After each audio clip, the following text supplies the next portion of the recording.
নমস্কার বন্ধুরা, luxury edu চ্যানেলে সকলকে স্বাগতম। রেলওয়ে আরপিএফের কনস্টেবলের পরীক্ষা চলছে, তো চেষ্টা করছি তোমাদের যতগুলো শিফট দেওয়া সম্ভব। সময়ের জন্য প্রত্যেকটা শিফট দেওয়া সম্ভব হচ্ছে না, তো তোমরা অবশ্যই এই কদিনের যত শিফটের পরীক্ষা হচ্ছে সবগুলো অবশ্যই দেখে যেও। তার সাথে ওই রিলেটেড যত প্রশ্ন আছে সব দেখে যেও, দেখো সকলেরই পরীক্ষা ভালো হবে। তো চলো শুরু করি আজকের প্রথম প্রশ্ন। তো আজকের ভিডিওতে থাকছে 5ই মার্চের প্রত্যেকটা শিফট থেকে নেওয়া কিছু প্রশ্নের একটা পার্ট। তো সময়ের জন্য পুরো ভিডিও রেডি করতে পারিনি, যতগুলো প্রশ্ন রেডি করেছি তো তোমাদের প্রোভাইড করছি। চলো শুরু করি। প্রথম প্রশ্ন, রাজ্যসভার সদস্য সংখ্যা সর্বাধিক কতজন হতে পারে? রাজ্যসভার সদস্য সংখ্যা সর্বাধিক কতজন হতে পারে? তো রাজ্যসভার সর্বাধিক সদস্য সংখ্যা 250 জন, তবে বর্তমানে রাজ্যসভার সদস্য সংখ্যা আছে 245 জন। তো দেখো রাজ্যসভা সম্বন্ধে কিছু ডিটেলস দেওয়া আছে। সংবিধানের 80 অনুচ্ছেদে রাজ্যসভার সর্বাধিক সদস্য সংখ্যা 250 হিসাবে নির্ধারিত করা হয়েছে। রাজ্যসভার সদস্যদের মধ্যে 12 জন সদস্য রাষ্ট্রপতি কর্তৃক মনোনীত হন। বাকি সদস্যরা রাজ্য ও কেন্দ্রশাসিত অঞ্চলগুলির বিধানসভা বিধান পরিষদ কর্তৃক নির্বাচিত হন। বাকি সদস্যরা রাজ্য ও কেন্দ্রশাসিত অঞ্চলগুলির বিধানসভা ও বিধান পরিষদ কর্তৃক নির্বাচিত হন। এছাড়া দেখো রাজ্যসভার সদস্যদের কার্যকালের মেয়াদ হচ্ছে 6 বছর। রাজ্যসভার সদস্যদের কার্যকালের মেয়াদ 6 বছর। প্রতি 2 বছর অন্তর সদস্যদের 1/3 অবসর নেন। প্রতি তৃতীয় বছরে তাদের আসনগুলি নতুন করে নির্বাচন ও রাষ্ট্রপতির মনোনয়ন দ্বারা পূরণ করা হয়। রাজ্যসভার ক্ষমতা, রাজ্যসভা ভারতীয় সংসদের উচ্চকক্ষ। ভারতের উপরাষ্ট্রপতি হলেন ক্ষমতা বলে রাজ্যসভার সভাপতি। তাহলে রাজ্যসভা হচ্ছে ভারতীয় সংসদের উচ্চকক্ষ, নিম্নকক্ষ হচ্ছে লোকসভা। তো ভারতের উপরাষ্ট্রপতি হলেন ক্ষমতা বলে এই রাজ্যসভার সভাপতিত্ব করেন। চলো পরবর্তী প্রশ্ন, Omkareshwar floating solar power park কোথায় অবস্থিত?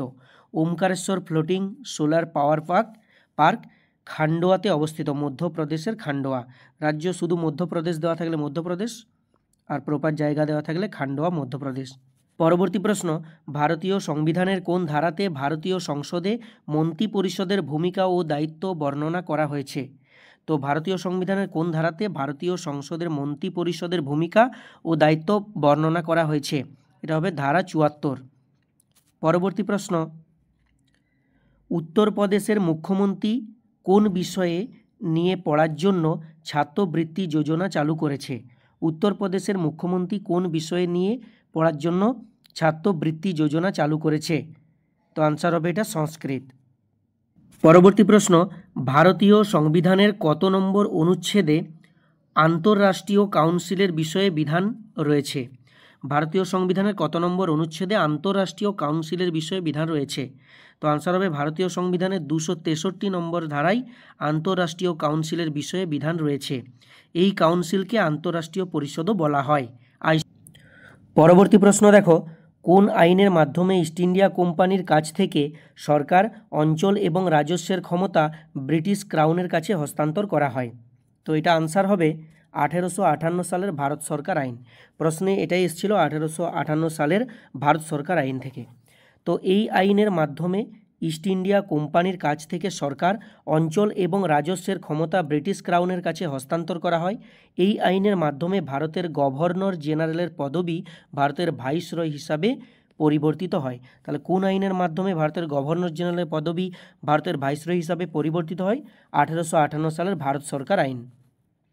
পরবর্তী প্রশ্ন, সোমপেন উপজাতি গোষ্ঠীর বসবাস কোথায়? তাহলে সোমপেন উপজাতি গোষ্ঠীর বসবাস হচ্ছে গ্রেট নিকোবর দ্বীপপুঞ্জের অভ্যন্তরে। তো যা ভারতীয় কেন্দ্রশাসিত অঞ্চল আন্দামান নিকোবর দ্বীপপুঞ্জের অংশ। তো অপশানে কি ছিল জানা নেই। তো সোমপেন উপজাতি তোমাদের গ্রেট নিকোবর দ্বীপপুঞ্জ থাকলে গ্রেট নিকোবর দ্বীপপুঞ্জ করবে, আর আন্দামান নিকোবর দ্বীপপুঞ্জ থাকলে তো ওটাই করে আসবে। চলো পরবর্তী প্রশ্ন, হরপ্পা সভ্যতার বৃহৎ স্নানাগারটি কোথায় পাওয়া গেছে? হরপ্পা সভ্যতার বৃহৎ স্নানাগারটি পাওয়া গেছে মহেঞ্জোদারো। তো দেখো, তোমাদের যে আরপিএফের জন্য মক টেস্টগুলো দিয়েছি সেখান থেকে কিন্তু অনেক প্রশ্নই আসছে। তো তোমরা সে আরপিএফের যে মক টেস্টগুলো দেওয়া আছে, ডেসক্রিপশন বক্সে লিঙ্ক দেওয়া আছে, তোমরা ওখান থেকে ভিডিওগুলো একটু দেখে যেও। তো বৃহৎ স্নানাগারটি হলো মহেঞ্জোদারো। এই স্নানাগারের দৈর্ঘ্য ও প্রস্থ দেওয়া আছে। দৈর্ঘ্যটা হচ্ছে 11.88 মিটার এবং প্রস্থটা হচ্ছে 7.01 মিটার। তো এটা প্রায় 12 মিটার দৈর্ঘ্য আর প্রস্থ প্রায় 7 মিটার। এর সর্বোচ্চ গভীরতা 2.43 মিটার। উত্তরে ও দক্ষিণে দুটি চওড়া সিঁড়ির মাধ্যমে স্নানাগারে প্রবেশ করা যেত। তো মহাস্নানাগারের নির্মাণ হয়েছিল উন্নত মানের পোড়া ইট দিয়ে। এটা খুব ইম্পর্ট্যান্ট। কি দিয়ে নির্মিত হয়েছিল? এটা হচ্ছে পোড়া ইট দিয়ে। স্নানাগারটি পোড়া ইট দিয়ে নির্মিত হয়েছিল। আর এর দৈর্ঘ্য প্রস্থ হচ্ছে, দৈর্ঘ্য প্রায় 12 মিটার, প্রস্থ প্রায় 7 মিটার।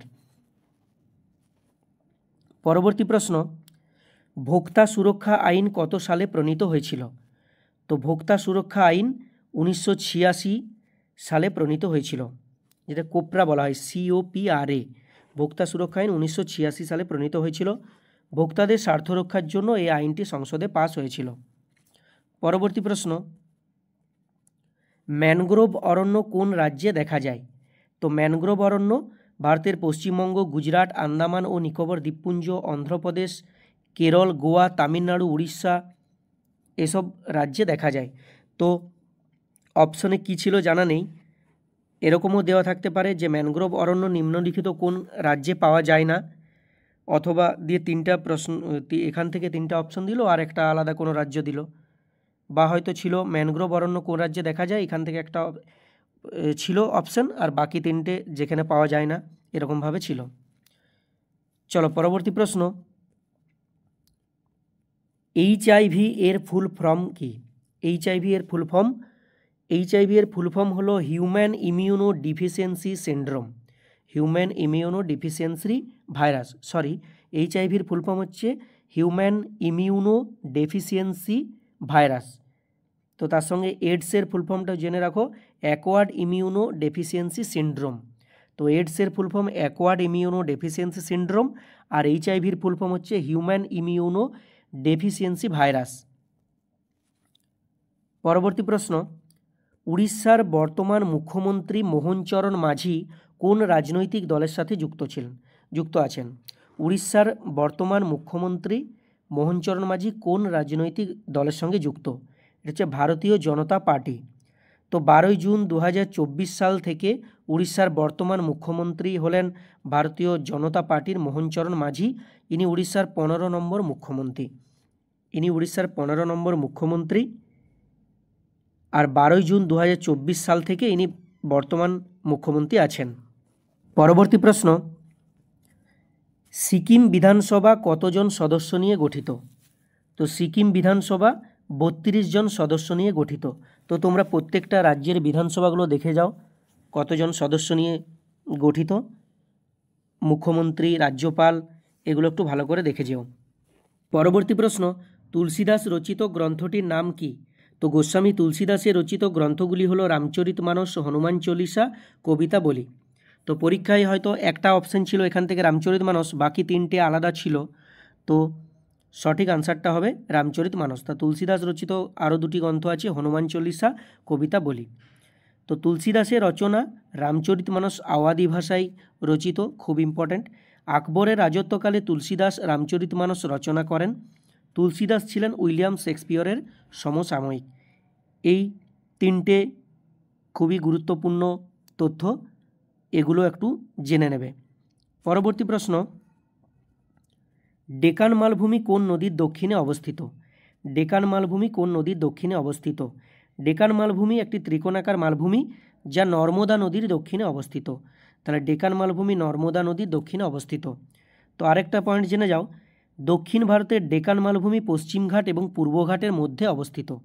দক্ষিণ ভারতের ডেকান মালভূমি পশ্চিমঘাট ও পূর্বঘাটের মধ্যে অবস্থিত। পরবর্তী প্রশ্ন, ইন্দাস এক্স কোন দুটি দেশের মধ্যে যৌথ মহড়া? ইন্দাস এক্স ভারত আর আমেরিকার মধ্যে যৌথ মহড়া। পরবর্তী প্রশ্ন দেখো, রবি শস্য কখন বপন করা হয়? তো শীতকালে বপন করা হয় এবং বসন্তকালে কাটা হয়, তো তাকে রবি শস্য বলে।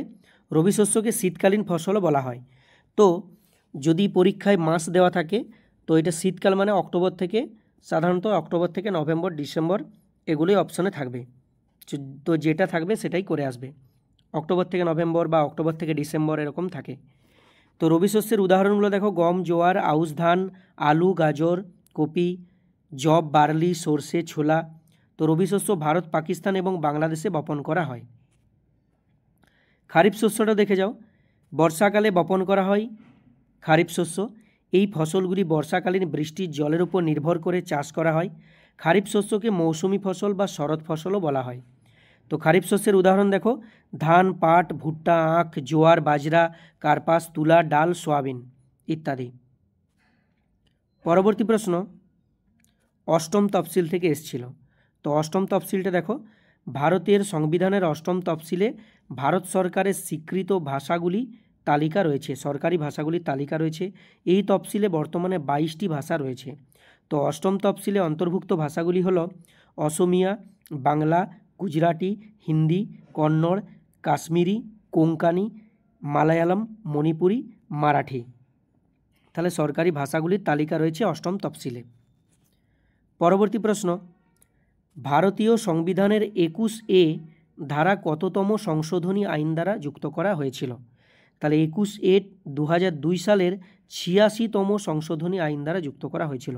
সালও দিতে পারতো, তাহলে ভারতীয় বা সাল আসতে পারে। ভারতীয় সংবিধানের 21A ধারাটি 2002 সালে 86তম সংশোধনী আইন দ্বারা যুক্ত করা হয়েছিল। পরবর্তী প্রশ্ন, তো এই 21 ধারা সম্বন্ধে একটু দেখো। ভারতীয় সংবিধানের 21 অনুচ্ছেদে বলা হয়েছে 6 থেকে 14 বছর বয়সী সব শিশুকে বিনামূল্যে এবং বাধ্যতামূলক শিক্ষা দেওয়া হবে। এই অনুচ্ছেদে শিক্ষার অধিকারকে মৌলিক অধিকার হিসাবে নিশ্চিত করা হয়। তারপর দেখো কিছু গুরুত্বপূর্ণ ধারা যেগুলো আসতে পারে তোমাদের। ধারা 14 দেখো, ধারা 14 14 নম্বর ধারা, আইনের সামনে সমতা। ধারা 19 বাক ও মত প্রকাশের স্বাধীনতা। ধারা 21 জীবন ও ব্যক্তিগত স্বাধীনতার অধিকার। ধারা 21 শিক্ষার অধিকার। ধারা 35 জম্মু ও কাশ্মীর আইনসভা রাজ্যের স্থায়ী বাসিন্দাদের সংজ্ঞায়িত করবে। ধারা 44 অভিন্ন দেওয়ানি বিধি। তারপর দেখো ধারা 51 মৌলিক কর্তব্য। ধারা 112 বাজেট। ধারা 324 নির্বাচন কমিশন। ধারা 343 আধিকারিক দাপ্তরিক ভাষাসমূহ। ধারা 352 জাতীয় জরুরি অবস্থা।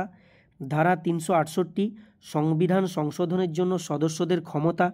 ধারা 370 জম্মু ও কাশ্মীর রাজ্যের সাপেক্ষে অস্থায়ী বিধান, যেটা বর্তমানে প্রত্যাহার করা হয়েছে।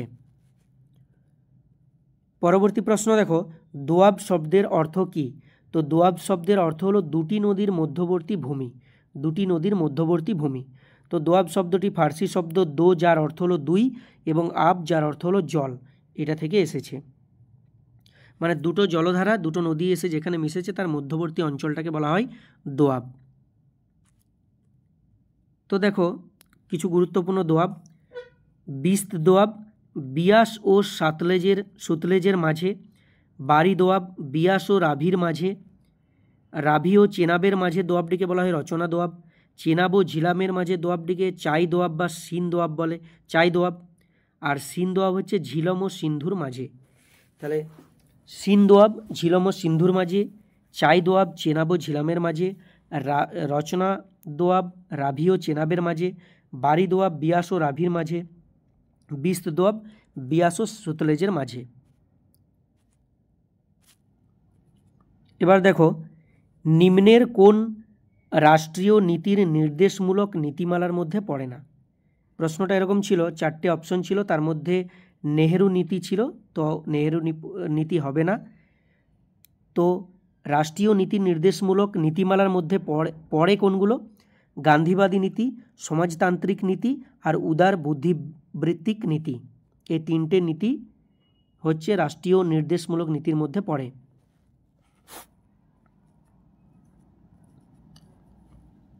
তো রাষ্ট্রীয় নীতির নির্দেশমূলক নীতিমালা ডিপিএসপি ভারতের সংবিধানের চতুর্থ অংশের 36 থেকে 51 অনুচ্ছেদে আছে। ভারতীয় সংবিধানের চতুর্থ অংশে 36 থেকে 51 অনুচ্ছেদ। পরবর্তী প্রশ্ন দেখো, হর্নবিল উৎসব কতদিন ধরে পালিত হয়? তো হর্নবিল উৎসব প্রতি বছর 1 ডিসেম্বর থেকে 10 ডিসেম্বর এই 10 দিন ধরে পালিত হয়। এটি নাগাল্যান্ডের একটি বার্ষিক সাংস্কৃতিক উৎসব। পরবর্তী দেখো, ইস্টের নিয়ে একটা প্রশ্ন ছিল, ইস্ট থেকে একটা প্রশ্ন ছিল। তো ইস্টের প্রজাতি 1500টি প্রজাতি আছে। এগুলি এককোষী ছত্রাক ও ইউক্যারিওটিক অণুজীব। তাহলে ইস্ট হচ্ছে এককোষী ছত্রাক ও ইউক্যারিওটিক অণুজীব। তো এদের ব্যাসটা সাধারণত 0.075 মিমি বা 75 মাইক্রোমিটার। এদের ব্যাস 0.075 মিমি বা 75 মাইক্রোমিটার। আর এদের 1500 প্রজাতি রয়েছে। এগুলো এককোষী ছত্রাক, ইম্পর্টেন্ট হচ্ছে এককোষী ছত্রাক ও ইউক্যারিওটিক অণুজীব। তো ইস্টের উদাহরণ দেখো, স্যাকারোমাইসিস, সেরিভিসিয়া, ক্যান্ডিডা অ্যালবিকানস, হিস্টোপ্লাজমা, ব্লাস্টোমাইসিস। আর ইস্টের বিজ্ঞানসম্মত নাম দেখো স্যাকারোমাইসিস। এটি একটি ছত্রাকের প্রজাতি। ঠিক আছে, ইস্ট একটু দেখবে। পরবর্তী প্রশ্ন, কোন রাজ্যে বার্ষিক গড় বৃষ্টিপাত 50 সেন্টিমিটারে কম? কোন রাজ্যে বার্ষিক গড় বৃষ্টিপাত 50 সেন্টিমিটারের কম? তো ভারতের রাজস্থান, গুজরাট, মহারাষ্ট্র, কর্ণাটক, হরিয়ানা, মধ্যপ্রদেশ, পাঞ্জাব, অন্ধ্রপ্রদেশ, তামিলনাড়ু প্রভৃতি রাজ্যে বার্ষিক গড় বৃষ্টিপাত 50 সেন্টিমিটারের কম। তো অপশন অনুযায়ী আনসার করে আসবে। তো এগুলো মুখস্থ করে নেবে, কোন রাজ্যে 50 সেন্টিমিটারের কম। তার মধ্যে তো প্রশ্নে ছিল কোন রাজ্যে 50 সেন্টিমিটারের কম। তো এগুলো সবগুলোই তোমরা মুখস্থ করে যাবে। তার মধ্যে রাজস্থানটা খুবই ইম্পর্ট্যান্ট। তো দেখো, তো যেসব অঞ্চলে বার্ষিক বৃষ্টিপাত 50 সেন্টিমিটার বা তার কম সেগুলিকে কম বৃষ্টিপাতের অঞ্চল বলা হয়। রাজস্থানের জয়সলমীর জেলায় ভারতের সবচেয়ে কম বৃষ্টিপাত হয়, খুবই গুরুত্বপূর্ণ। ভারতের মেঘালয় এর চেরাপুঞ্জি অঞ্চলে সবচেয়ে বেশি বৃষ্টিপাত হয়। আর কম বৃষ্টিপাতের অঞ্চলের উদ্ভিদ সাধারণত তৃণভূমি, সাভানা, শুষ্ক পর্ণমোচী বন, কাঁটা বন ইত্যাদি হয়ে থাকে। পরবর্তী দেখো, ধারা 39D থেকে এসেছিল, নারী ও পুরুষ উভয়ের জন্য সমান কাজের জন্য সমান বেতন। তাহলে সমান কাজের জন্য সমান বেতন, এটা হচ্ছে 39A। ধারা 39D হচ্ছে সমান কাজের জন্য সমান বেতন। ধারা 39Aটাও দেখে নেবে, সমান ন্যায় বিচার ও বিনামূল্যে আইনি পরিষেবা, আইনি সহায়তা। 39A হচ্ছে সমান ন্যায় বিচার ও বিনামূল্যে আইনি সহায়তা। তো শেষ প্রশ্ন, ভারতের ফার্সি অনুবাদ কে মহাভারতের ফার্সি অনুবাদ কে করেন? মহাভারতের ফার্সি অনুবাদ করেন ফৈজি ও আব্দুল কাদির বাদাউনি। ফৈজি এবং আব্দুল কাদির বাদাউনি। মুঘল সম্রাট আকবরের নির্দেশে এই অনুবাদ করা হয়েছিল। এই অনুবাদের নাম ছিল রাজমনামা। তাহলে মহাভারত সম্বন্ধে প্রশ্ন আসছে। তো এর আগের শিফটেও পেয়েছি। তো মহাভারতের চরিত্রগুলো একটু দেখে নেবে, পর্ব কতগুলো আছে বা অধ্যায় এটাও দেখবে। এই ছিল আজকের প্রশ্ন। তো তোমরা প্রত্যেকটা শিফট ভালো করে ফলো করো এবং ওই রিলেটেড প্রশ্নগুলো অবশ্যই দেখে যাও। তো বারবার একই প্রশ্ন রিপিট হচ্ছে। তো সকলের পরীক্ষা ভালো হবে। Thank you.